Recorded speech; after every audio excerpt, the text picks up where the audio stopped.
Good day mga ka-alright. Today nga samahan niyo ako sa aking pupuntahan. Dahil nga tayo ay pinag-day off ng ating mambos, ay di tayo muna ay ah, mamamatag muna tayo ngayon. Mamamatag muna ang taga-bundok. Dahil nga sa sideline muna tayo sa kay Boss Leo na tinawagan natin para baka makakasama sa kanyang projects. Ay di tayo naman agad-agad na sinagot ng oo. Ay di dahil nga kailangan before 7 AM ay naroon na tayo. Pumulas tayo ng maaga, mga 6:30 tayo ay pupulas na. Siyempre naman bago mag 7 AM ay dapat nandun na tayo. Ay di ari nga pala yung daan din sa mga hindi nakakaalam. Din sa amin sa Mabini ay di Darne, palusong, napakatarek at saka madaming kurbada din nadadaanan ka. Tapos may mga kasalubong ka pa na mga siyempre yung umaga nga mga napasok at mga napot sa kanilang trabaho, makakasalubong mo din. Sabi sasalubungin mo din naman ng ngiti. Napakaganda nga ng umaga ngayon at maliwalas. Medyo naaraw-araw na. Siguro ay magtatag-araw na. Din nga sa bandang kanan natin ay makikita mo yung dagat pagkalusong mo din sa bundok. Ito agad ang bubungad sa iyo. Nice view. Ay hindi na nga hindi ko na ipapakita sa inyo at ako nga ay malilate. Siyempre, diyan ang boundary din sa amin sa mga nakakaalam at sa hindi nakakaalam. At tara yung mga biyaheng Batangas. Shoutout nga pala din sa mga tatay na biyahe, mga drivers na biyaheng Batangas, vice versa, Mabini. Ay paano, edi tayo nga kailangan naroon na bago mag 7. Typically 20 minutes to 7.8 km yung ating pupuntahan. Di mga makaka-arrive tayo mga 6:50. Yun, tama-tama. Bago mag 7 AM ay di naroon na tayo. Paano? Ay takbong pogi pa lang naman. Takbong pogi lang din kahit hindi nagmamadali. Siyempre, ingat lagi sa daan. Nakita ko rin tricycle, spoiler niya ay baseball bat, astig. Shoutout sa'yo. Ay paano? Sara. Let's go.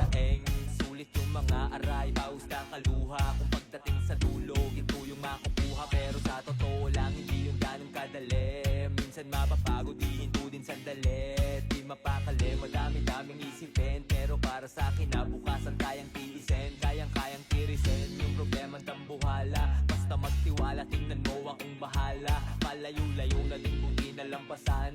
Kaya yan dalhin kahit ano man ang pasan. Hindi rin, narinig na nga tayo at nakarating tayo ng maayos.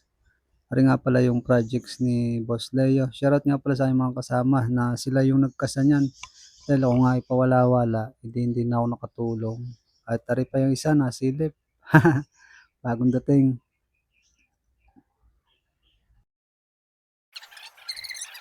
Ari nga bago kami mag-umpisa, toolbox meeting muna ng kaunti.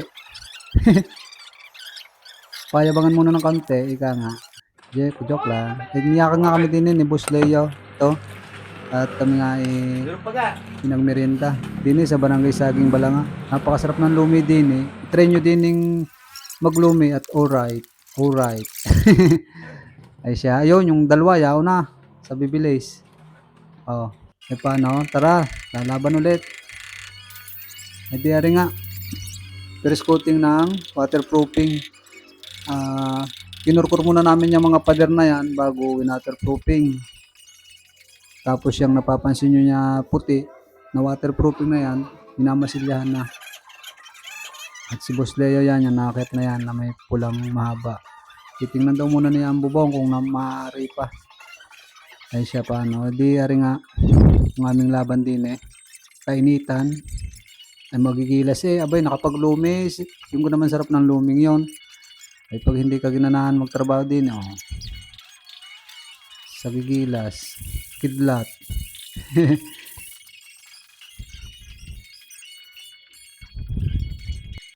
Alright, matapos nga ang mainit-init na labanan, yan. Kami nga ay kumain muna at recess na, lunchtime. Ay di ari ang resulta ng ilang oras na labanan sa init. Masilyahan na. na waterproofing na din yan. Alright. Tingnan eh.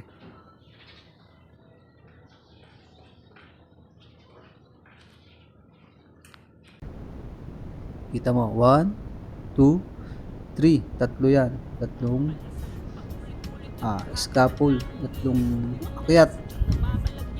Tatlong naka horizontal. At siya rin naman yung harap habang kami nagpapahinga. Hindi papakita ko muna sa inyo ang harap, ari ang tagiliran. Yan. Hindi pa nasisimulan. Aring loob naman ipapakita ko sa inyo dahil ari naman ay yan. Masilyado na. Pero hindi ako nakasama dito dahil ako nga ipawala-wala. Sila yung mga gumawa dito yan. Liliyahin na lang. Pati pangapater. Masilyado na lang mga kisame. Kagaganda ng ilaw din eh. Ari naman yung pakyat. Oh. Pasensya na kayo din eh. At masikip pala din eh. May mga scaffold pa din eh. O yan. Ari yata yung master. Yung maluwang eh. Master bedroom. Kita ang kahanggan. Yung mga bubog eh. Yung nasa tabihan. Sa kabila ganyan kita. At rin naman yung dalawa pang kwarto din eh. Oh, ganda ng ilaw oh. Ari ayos na rin. Kulayan ang ibabaw. Ari naman ay yung masilyahan na din. Alright, hanggang din na lang rin video nga rin. Bantay muna pala, hari pala ang mapa din ng bahay. Yan. At salamat din naman sa mga nagtitiwala. At syempre, ay paano, edit mamaya launa na, edi ako may papahinga muna ng kaunti. Ilang minuto na lang, bakbakan na uli. Siya, sige. Thank you for watching and palagi mag-iingat sa bawat laban natin sa buhay. Yan mo at papaldo din tayo. Sige. Alright. Thank you for watching. God bless.